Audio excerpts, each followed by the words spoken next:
Welcome back to Watch Dogs Legion. In this video, I would like to talk to you about Ubisoft officially abandoning the game and exactly why I believe they did it. Just quickly, before we do jump into this one, if you do enjoy the video, don't forget to leave a like. If you are not currently subbed to the channel, make sure you do sub, turn notifications on. All the support is greatly appreciated. And if you want to support me further as a creator, check out the links in the description, and let's jump into it. So the news about Ubisoft officially abandoning Watch Dogs Legion did come a little while back, and I actually posted a video not too long before they announced no longer working on the game, talking about how they have enabled script hooks so the players can create their own stuff and further add to the game if they want to. The game was a disaster from the very beginning, even if players like myself did enjoy playing through the story. You had online being kept out of the game at launch, you had issues regarding the setting of the game and people not being too interested at all in this look into London. The game has an incredibly interesting backstory, so I think you guys will like this, and it does explain a bit more about why the game failed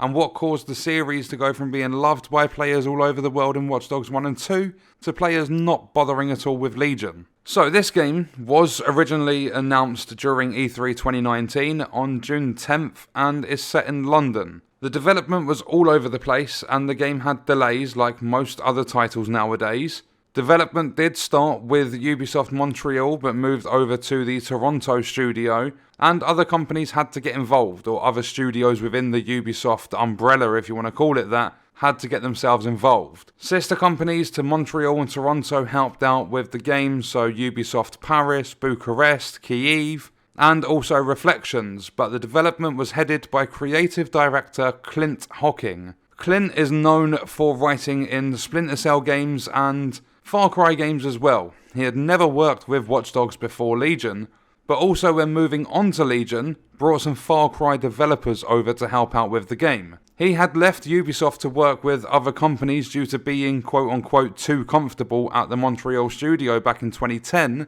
made absolutely no other games in the companies he worked for, until 2015 when he returned to Ubisoft, this time at the Toronto studio. He directed Watch Dogs Legion, and then moved back to the Montreal studio, and is now due to direct Assassin's Creed Infinity. So this creative director that led the development of Legion had no previous experience in the world of Watch Dogs, and had been around several studios, yet was given the role of directing the entire game. When Watch Dogs Legion was revealed in June 2019, many outlets described the London setting as post-Brexit, and this started debate in the media. Clint, the creative director, stated that they came to the idea of the setting about a year and a half before the actual Brexit vote in 2016, and while the game does involve Brexit, the intent was to show elements already existing in the world today that leads to events such as Brexit.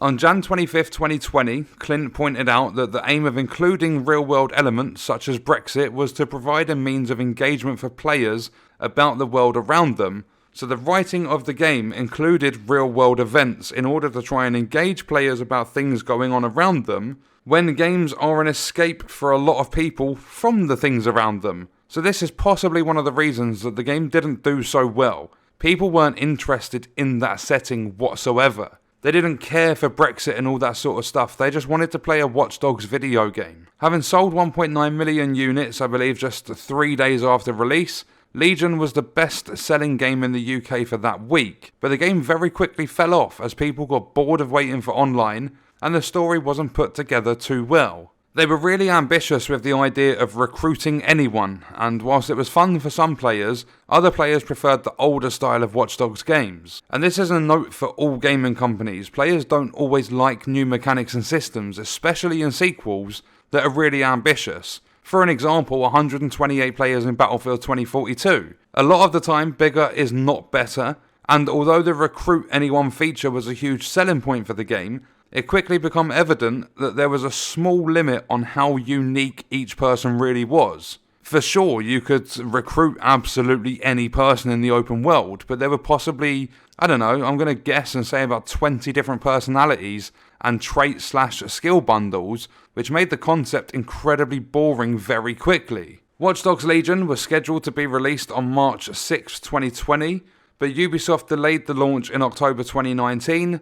Rainbow Six Quarantine got the same treatment, and Ubisoft said that they wanted to put more time and effort into their releases after a lack of sales from Ghost Recon Breakpoint and The Division 2. By July 2020, they announced that the game would be released on October 29th, 2020. However, multiplayer wouldn't be a feature despite the game having a lot of extra time in development. And for those of you unaware, Rainbow Six Quarantine was changed to Rainbow Six Extraction, and that game did release Jan 20th, 2022. The online component of Legion was set to release on December 3rd, 2020, so a little over a month after the release of the game, but then that even got pushed back to early 2021 due to numerous game-breaking glitches and bugs that needed to be fixed.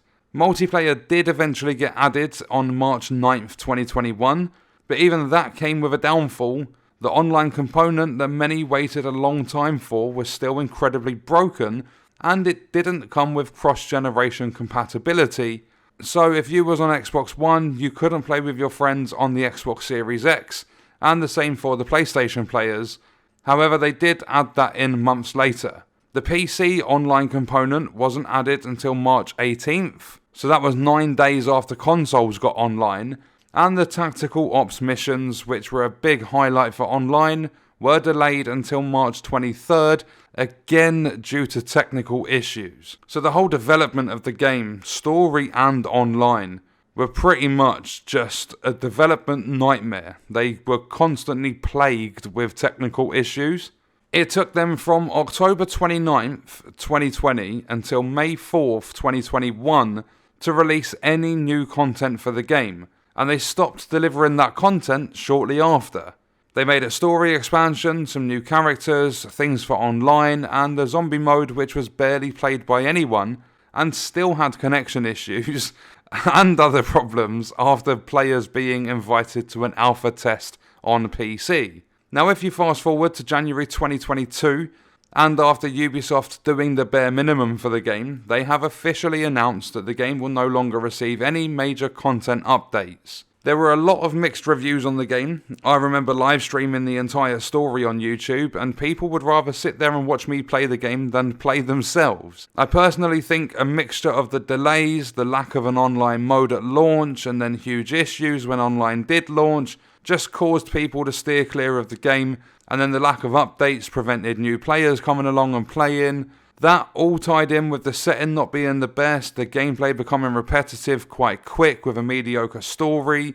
It just strayed too far away from the roots of the Watch Dogs series, and they tried doing too much with it that caused issues in development, and then with the lack of anything from players or developers, Ubisoft saw the sales figures and decided to drop the game, just enabling script hooks so the modders can have their way with the game and that be it. So that is going to wrap up this video. Let me know your thoughts and stuff in the comments, and I will see you in the next one. I hope you guys enjoyed it.